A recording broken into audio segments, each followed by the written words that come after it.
بہت سی جو اس کی کریشن اس کو دیکھ کر بھی اللہ کی پہچان ہوتی، لیکن جو پہچان قرآن کے ذریعے سے ہوتی ہے، اس کے کلام کے ذریعے سے ہوتی ہے، وہ کسی بھی دوسرے ذریعے سے نہیں ہو سکتی. نہ آپ کی عقل، نہ آپ کے انٹیلیجنس، آپ کی سمجھ بوجھ، آپ کے دنیاوی علوم، علم، کائنات میں گہرا غور و فکر، یہ سب چیزیں اپنی جگہ ہیں، لیکن سب سے بہترین ذریعہ اللہ کی پہچان کا اللہ کا کلام ہے، اور یہی اس سے قرب کا ذریعہ ہے. ایک اور حدیث میں ہے کہ نبی صلی اللہ علیہ وسلم نے فرمایا اللہ اس دل کو عذاب نہ کرے گا جس نے قرآن کو یاد رکھا، لیکن حدیث ضعیف ہے. اگرچہ ہم دیکھیں کہ معنی کے اعتبار سے بات میں ایک سینس ضرور ہے، یعنی اسے ہم نبی صلی اللہ علیہ وسلم سے منسوب نہیں کر سکتے، لیکن اگر اسے ویسے ایک بات کے طور پر لیں کہ وہ دل جس میں قرآن محفوظ ہو، کیونکہ قرآن کہاں اتارا گیا؟ دل پر. اور جب ہم اسے یاد کرتے ہیں، اسے غور و فکر کرتے ہیں، پڑھتے ہیں، سمجھتے ہیں، تو سب سے زیادہ کیا چیز انوالو ہو؟ دل. تو وہ دل اللہ کے قریب ہوتا ہے، اللہ تعالیٰ کی رحمت تلے ہوتا ہے، جس دل میں قرآن کی محبت ہوتی ہے، اور جس دل میں قرآن محفوظ ہوتا ہے، اور جس پر قرآن ایک طرح سے نازل ہوتا ہے. نازل ہونے کا مطلب وہی کا نازل ہونا نہیں ہے، نازل ہونے کا مطلب اس کے معانی کا انکشاف ہے اور اس کے اندر غور و فکر کی صلاحیت ہے. تو وہ جگہ جو ہر وقت قرآن میں مشغول ہو، آپ دیکھیے کہ جس جگہ قرآن مجید پڑھا جا رہا تو کیا ہوتا ہے؟ اس جگہ پر رحمت اور سکینت نازل ہوتی.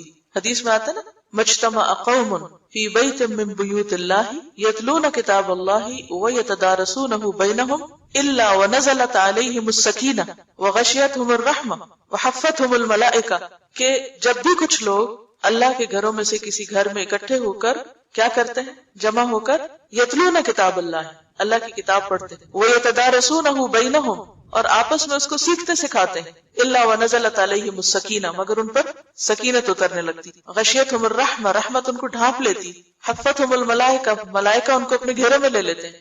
اگر اس جگہ کے ساتھ یہ معاملہ ہوتا ہے جہاں قرآن پڑھا جاتا ہے، تو وہ دل جو قرآن کی محبت سے سرشار ہو اور اس میں غور و فکر میں مشغول ہو، تو یقیناً وہ بھی اللہ کی رحمت کا مستحق ہوگا. اس کے برعکس وہ دل جس میں حسد اور بغض اور نفرت اور کینہ اور بہت سی اور منفی چیزیں بھری بھی ہوں، تو اس کے بارے میں کیا آتا ہے؟ اور بخل خاص طور پر قرآن مجید میں آتا ہے نا، آگ جو ہے وہ ان کے دلوں تک پہنچ جائے گی. تطلع علی الافئدہ ویل لکل ہمزہ میں آتا ہے نا، ویل لکل ہمزۃ لمزہ الذی جمع مالا وعددہ، وہ جس نے مال جمع کیا اور گن گن کے رکھا، یحسب ان مالہ اخلدہ، وہ سمجھتا ہے کہ اس کا مال ہمیشہ اس کے پاس رہے گا، کلا، ہرگز نہیں، لَيُنبَذَنَّ فِي الْحُطَمَةِ، وہ ضرور بضرور توڑ پھوڑ دینے والی میں پھینکا جائے گا.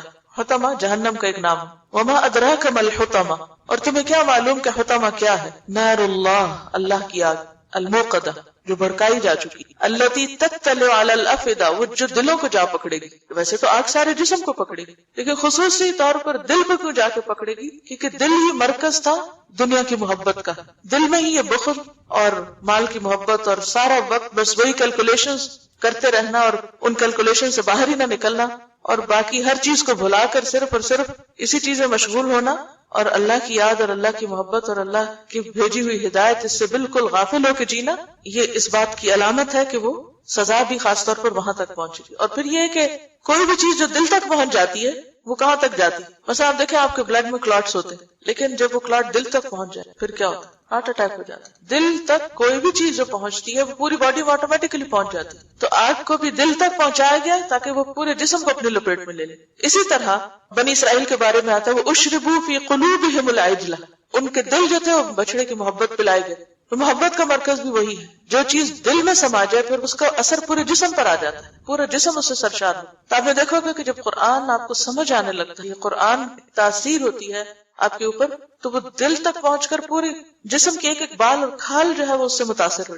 تقشعر منہ جلود الذین آمنوا، پھر ان کی جلد جو ہے ان کے رونگٹے کھڑے ہو جاتے ہیں جب ان پر قرآن کی آیات پڑھی جاتی تو وہ دل کو ہٹ کرتی ہے اور پھر وہاں سے پورے جسم پر اس کا اثر جاتا ہے. اور ابن عمر رضی اللہ عنہما نے کہا کہ نبی صلی اللہ علیہ وسلم نے فرمایا، قرآن والے سے کہا جائے گا پڑھتا جا اور چڑھتا جا، یعنی اوپر اوپر جاتے جاؤ، اور ترتیل سے پڑھ، ترتیل سے، جیسے کہ سورۃ مزمل میں آتا ہے وَرَتِّلِ الْقُرْآنَ ترتیلا، اور قرآن کو آہستہ آہستہ ٹھہر کر پڑھو، یعنی اس کا حق ادا کرتے ہوئے. ایسا نہ پڑھو کہ آدھے حرف پڑھے جا اور آدھے نہیں، یعنی یتلونہ حق تلاوتہ، تلاوت کا حق ادا کرتے ہوئے پڑھنا چاہیے جیسا کہ تو دنیا میں پڑھا کرتا تھا. اور اگر کوئی دنیا میں ترتیل سے نہیں پڑھتا اور درست نہیں پڑھتا تو پھر کیا ہے؟ وہ قیامت کے دن اچانک ہی کہیں سے ترتیل شروع کر دے گا؟ نہیں. جو کچھ آپ یہاں کرتے ہیں، جس چیز پر آپ کا خاتمہ ہوگا، آپ کی کل یعنی آخرت کا آغاز وہیں سے ہوگا. ویسے ہی آپ اٹھیں گے، وہی کچھ کریں گے جو یہاں کر رہے ہیں. کیونکہ آخرت دراصل کیا ہے؟ تصویر کا دوسرا رخ. مثلا پیپر پہ آپ کچھ لکھتے ہیں، جیسے یہ لکھا ہوا ہے، تو دوسری طرف کیا نظر آئے گا؟ وہی جو اس طرف لکھا ہوا. آج آپ دنیا کی اپنی زندگی کی کتاب میں اس طرف لکھ رہے ہیں، کل آپ کو بیان نہیں وہی چیز نظر آئے گی. وہ تبدیل نہیں ہوگی کہ وہاں جا کے وہ کچھ اور بن جائے. تو جیسی کتاب ہم اپنی وہاں دیکھنا چاہتے ہیں ویسی ہی یہاں لکھنی ہوگی، ویسی ہی بنانی ہوگی. تو اسے کہا جائے گا کہ پڑھتا جا اور چڑھتا جا اور ترتیل سے پڑھ جیسا کہ تو دنیا میں پڑھا کرتا تھا. یعنی صرف اتنا نہیں کہا کہ تو ترتیل سے پڑھ، بلکہ ساتھ ہی کہا جیسا تو وہاں پڑھتا تھا. یہ ایسے ہی ہے جیسے ہم بعض اوقات کسی سے کہتے ہیں نا، اچھا تم قرآن سناؤ. اچھا وہ جو سورت فلاں جگہ سنائی تھی نا، جیسے سنائی تھی ویسے ہی اب سناؤ. کیوں کہتے ہیں؟ کیونکہ وہ پسندیدہ حالت ہوتی ہے. تو اسی طرح اللہ تعالیٰ کسی آواز پر اتنا کان نہیں دھرتا جتنا نبی کی اس آواز پر جو قرآن کو خوش الحانی کے ساتھ پڑھتا. تو اگرچہ اس حدیث میں نبی کے الفاظ استعمال ہوئے ہیں، لیکن نبی کے بعد بھی جو لوگ خوبصورتی کے ساتھ قرآن پڑھتے ہیں تو اپنی خوبصورت آوازوں اور اپنے خوبصورت انداز کے ذریعے اللہ کی رحمت کو متوجہ کرتے ہیں. تو اسے وہاں بھی کہا جائے گا جیسے خوبصورت تم دنیا میں پڑھتے تھے، جتنا اہتمام تم اس کے ساتھ دنیا میں کرتے تھے، ویسے ہی اب پڑھو، ویسا ہی شروع کرو دوبارہ. تیری منزل وہاں ہے جہاں تجھے تیری آخری آیت کی قرات پہنچا دے. یعنی تمہارا مقام اتنا ہی بلند ہوگا. آپ نے کبھی دیکھا ہوگا مختلف چیزوں کا جب گراف بنتا ہے تو اس میں بعض اوقات کمپیریزن ہوتا ہے، مثلا ایئرلی مختلف چیزوں کی پروڈکشن یا مختلف چیزوں کی پروگرس کا جب گراف بناتے ہیں تو اسے 2005 میں گراف اتنا ہے، پھر 6 میں اتنا تھا، 7 میں اتنا تھا.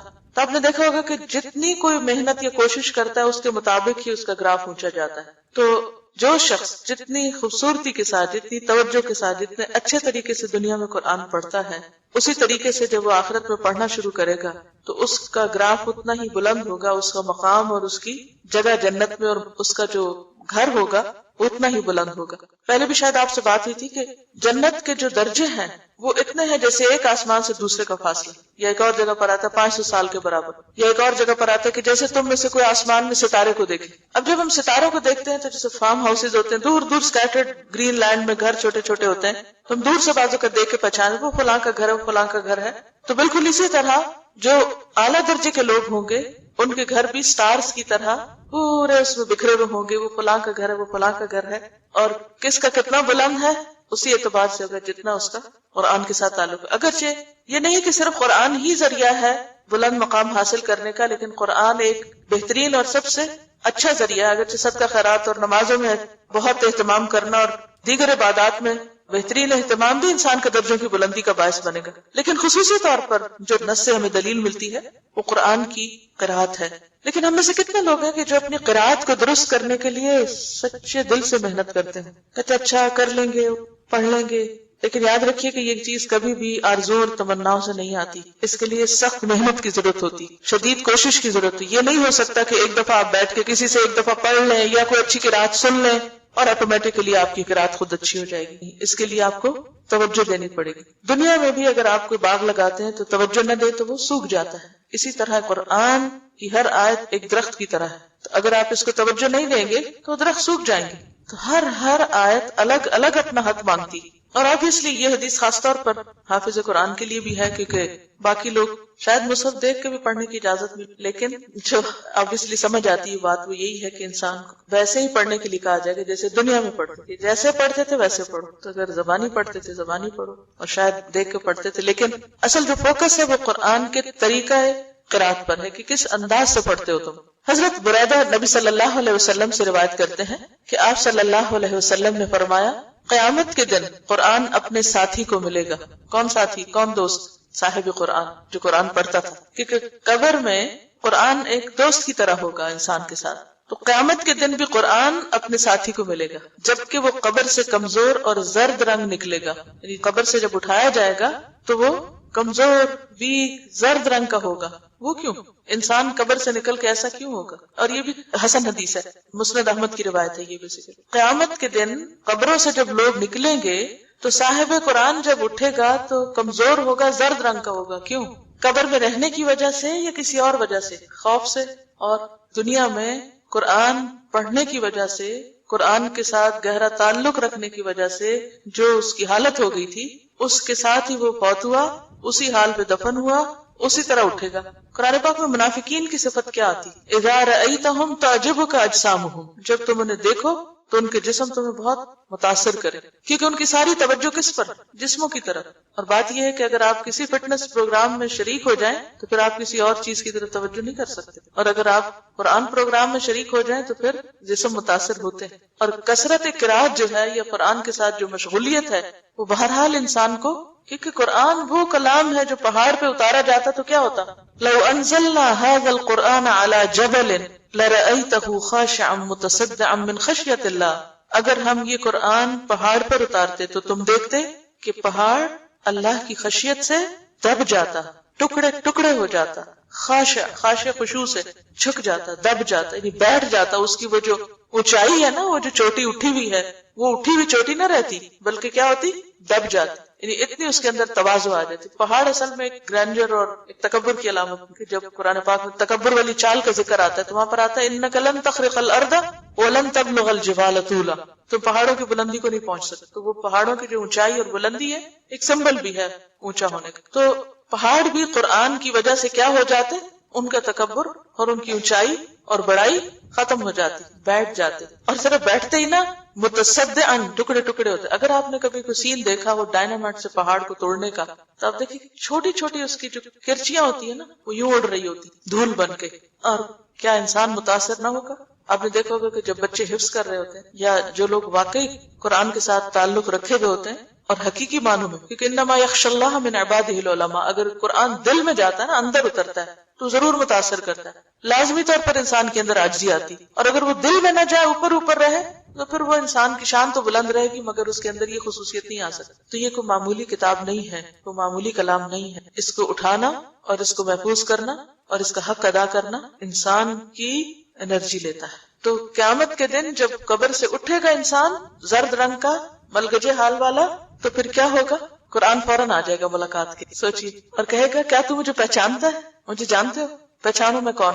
ایسا کب ہوتا ہے؟ جب آپ کو کوئی بچھڑا ہوا دوست بہت عرصے کے بعد ملے، مثلا بچپن کے دوست اب اگر آپ کو ملے، جیسے اگر آپ کی 40-50 عمر ہو گئی ہے، اسکول کے، کالج کے، تو سب کے حلیے بدلے ہوتے ہیں نا، سب کی شکلوں میں کچھ نہ کچھ فرق آ چکا ہوتا ہے، فٹنس ہر چیز بدل چکی. پھر کیا کہتے ہیں؟ پہچانتے ہو مجھے؟ کون ہوں میں؟ وہی تمہارا وہ ساتھی جو فلاں جگہ تمہارے ساتھ پڑا تھا. تو قرآن بھی کہے گا کیا تو مجھے پہچانتا ہے؟ وہ کہے گا میں نہیں پہچانتا. کیوں کہے گا؟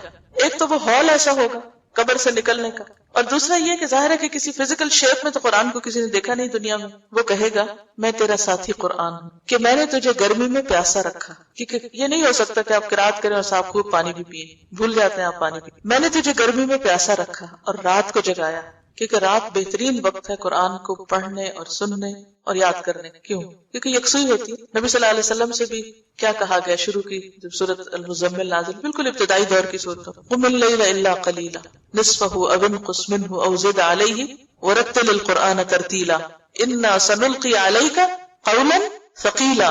ہم آپ پر بہت بھاری بات نازل کرنے والے ہیں، اتارنے والے ہیں، ڈالنے والے ہیں. تو قم اللیل، قرآن اور رات کا ایک خصوصی تعلق ہے. جو لوگ رات کو قرآن نہیں پڑھتے، قرآن پوری طرح ان کے اندر نہیں اتر سکتا. انسان رات کو صرف وہ کام کرتا ہے جس کا اس سے بہت شوق ہو، ورنہ نیند کسی بھی چیز کے لیے قربان نہیں کی جا سکتی. انسان نیند کس چیز کے لیے قربان کر سکتا؟ آپ کب جاگتے ہیں؟ سوچیں.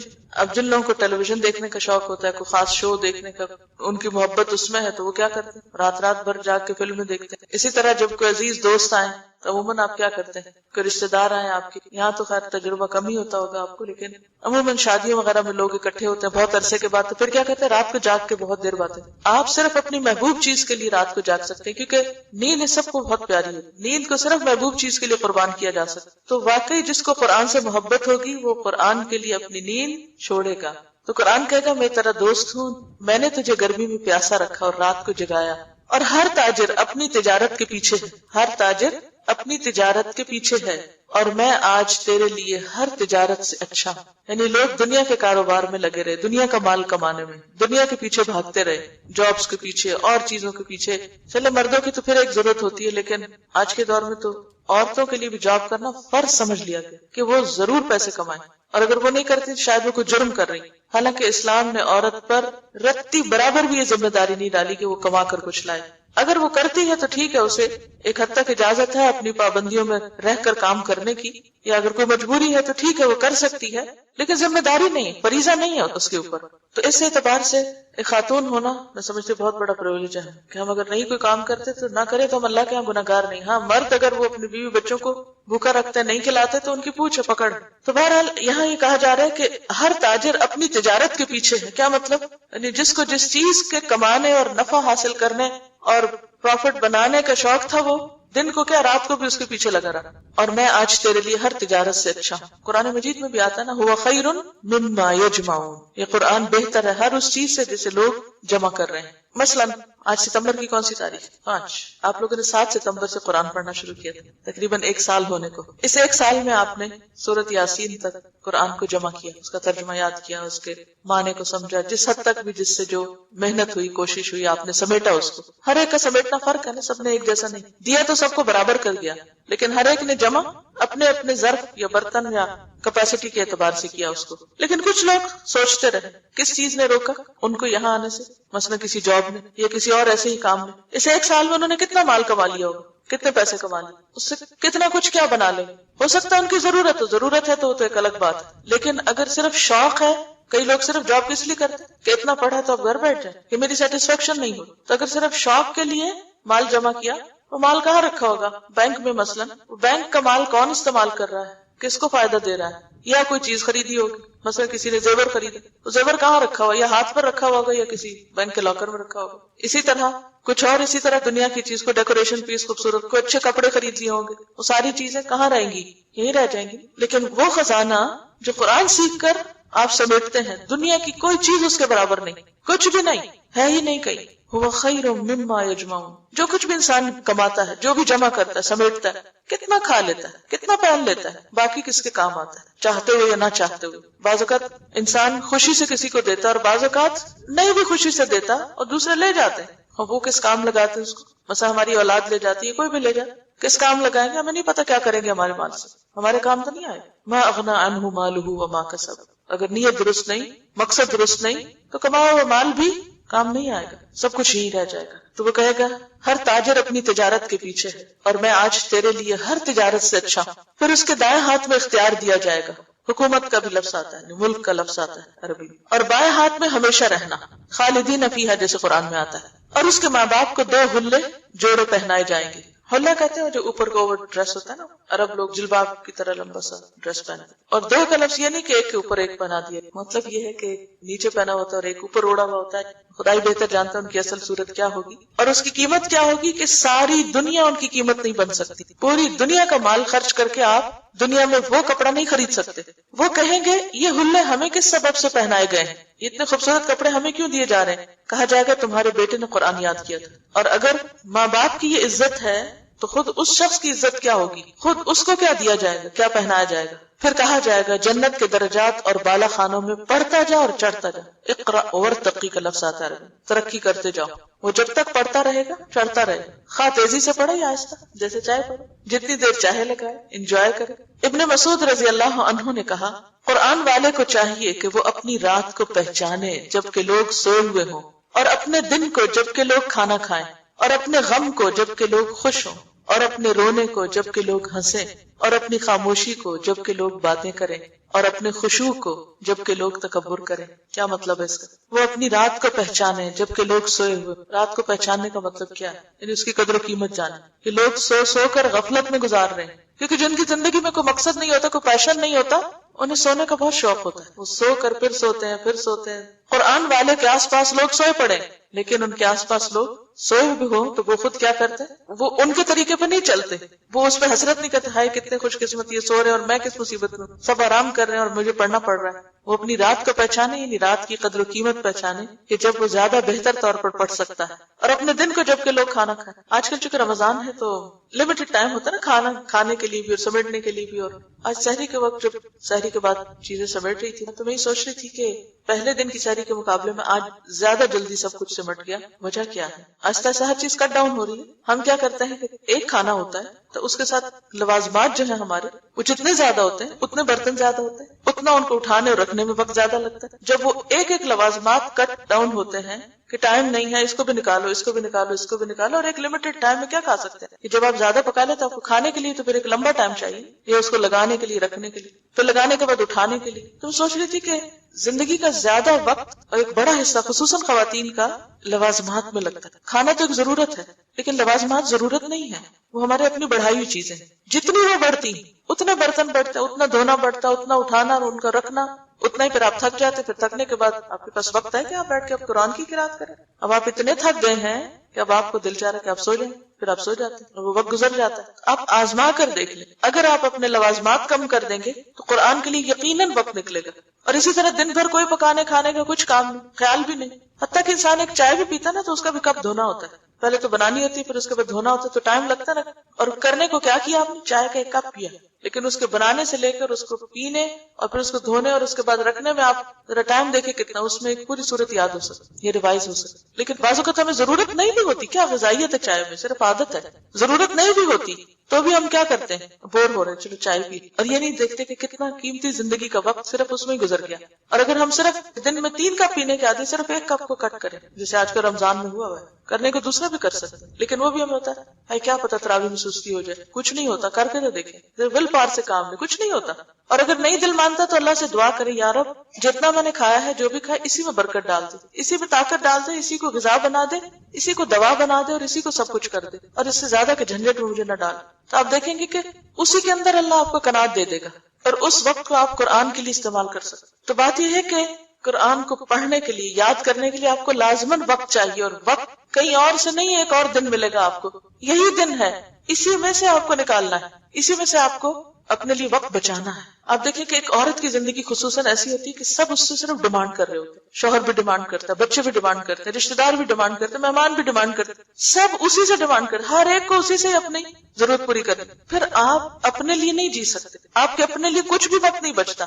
کوئی آپ کے لیے نہیں سوچے گا، آپ کو خود سوچنا ہے اپنے کہ کیا ضرورت ہے اور کیا عیش و عشرت ہے، کہاں کٹ ڈاؤن ہے، کہاں سٹاپ ہے، بس یہاں تک، اور اس میں سے کتنا وقت مجھے نکالنا. تو آپ دیکھیں کہ منٹ منٹ کاؤنٹ کرتے کرتے آپ ایک اچھا والا چنک نکال لیں گے اپنی ساری مصروفیات کے ساتھ، اسی میں آپ کو پڑھنا ہے. تو اپنی رات کو پہچانے جب کہ لوگ سوئے ہوئے ہوں کہ وہاں سے کیسے وقت نکالتے. اپنے دن کو جب کہ لوگ کھانا کھائیں تو اس میں سے وقت نکال کر کچھ قرآن پڑھا لیں.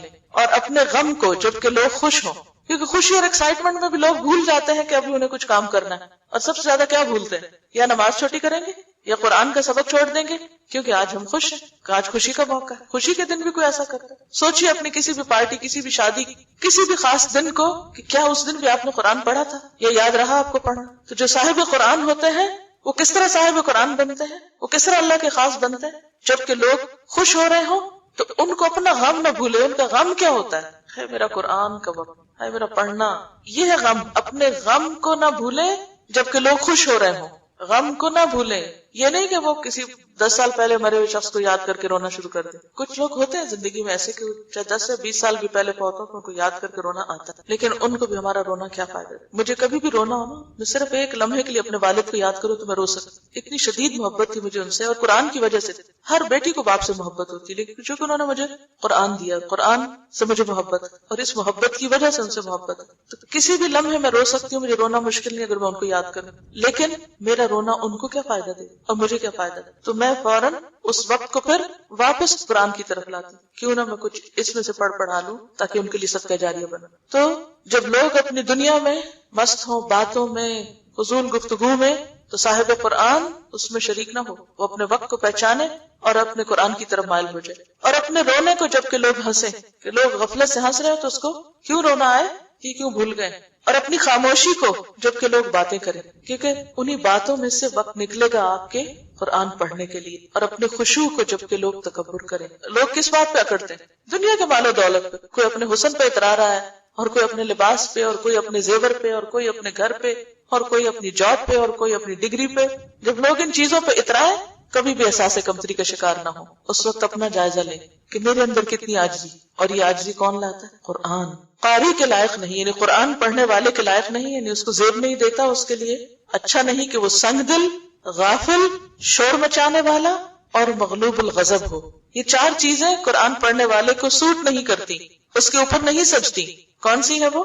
کہ وہ سنگ دل ہو، ہارڈ ہارٹڈ، اس کے اندر کسی کے لیے رحم نہ ہو، غافل، بے فکر پن، یہ بھول گئے وہ بھول گئے، یہ نہیں کیا وہ نہیں کیا، کوئی وعدہ کیا تو اسے چھوڑ دیا، کسی کے ساتھ کوئی بات کہی تو اس میں غیر ذمہ داری کا ثبوت دیا، ایسا نہیں ہوتا وہ. اور شور مچانے والا، یعنی اس کی گفتگو میں بھی ٹھہراؤ ہوتا ہے، وہ چیخ چیخ کے باتیں نہیں کرتا، اور غصے میں ایسا مغلوب نہیں ہوتا کہ وہ بھول جائے کہ اس کے کرنے کا کام کیا تھا، یعنی اس کا غصہ بھی اعتدال میں ہونا چاہیے. فضیل نے کہا قرآن کا حامل یعنی قرآن پڑھنے والا صاحب قرآن اسلام کا علم بردار ہے، اسلام کا ریپریزنٹیٹو ہے، اسے لائق نہیں کہ لغو گوئی کرنے والوں کے ساتھ مل کر لغو گوئی کرے. کیا مطلب؟ کیا نہ کرے؟ بےہودہ کلام نہ کرے، کیونکہ جس زبان سے قرآن پڑھا جاتا ہے اس زبان سے فضول گفتگو زیب نہیں دیتی. بھولنے والوں کے ساتھ بھول جائے. کس چیز کو بھولنے والوں کے ساتھ؟ آخرت کو بھولنے والے. کھیلنے والوں کے ساتھ کھیلے، یعنی اگر لوگ کھیل میں مشغول ہے تو وہ بھی جا کے کھیلنے لگے. اسے چاہیے اللہ کی عظمت کو ملحوظ رکھے، اور نہ یہ لائق ہے کہ وہ اپنی حاجت کسی کے پاس لے کر جائے، کسی سے سوال نہ کرے، کسی سے کچھ مانگے نہیں، کیونکہ وہ صاحب قرآن ہے، اس کے ساتھ قرآن کا نام ہے، وہ قرآن کی عزت ہے. ایسا کوئی کام نہ کرے کہ جس کی وجہ سے لوگ کیا کہیں، یہ قرآن پڑھے ہوئے ہیں، یہ قرآن پڑھانے والے لوگ ہیں، جیسی مین حرکتیں کرتے ہیں، بلکہ لوگ اپنی حاجتیں اس کے پاس لے کر آئیں. امام احمد بن حنبل رحمۃ اللہ علیہ نے کہا میں نے خواب میں رب العزت کو دیکھا. میں نے عرض کیا اے میرے رب، آپ کی جناب میں تقرب حاصل کرنے والے کس چیز سے تقرب حاصل کرتے ہیں، یعنی وہ طریقہ بتائیے کہ جس سے آپ کے قریب ترین ہو جائیں، وہ کون سی چیز ہے؟